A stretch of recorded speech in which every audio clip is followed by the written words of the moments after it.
কোন উম্মত যদি মনে করে নবীজি সাল্লাল্লাহু আলাইহি ওয়াসাল্লাম যা করেছেন তাই করব, যা করেননি করব না, তার কোনো ভয় আছে? নেই।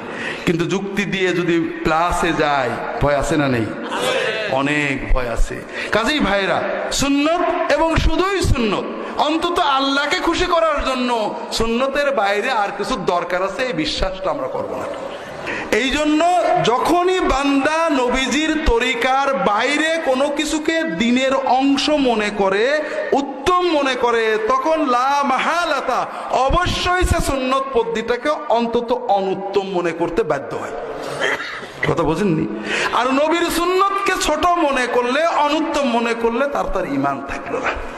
এই জন্য রাসূলুল্লাহ বলেন, মান রাগিবা আন সুন্নতি ফালাইসা মিন্নি।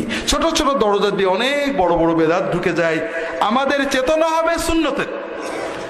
তালেব ইলমদের বলবো, আমার ইয়াকিন সমাজে অনেক সিলসিলা আছে, দরবার আছে, পথ আছে, পদ্ধতি আছে, অনেক কিছু আছে, আলহামদুলিল্লাহ বিভিন্ন পদ্ধতিতে দাওয়াত চলছে।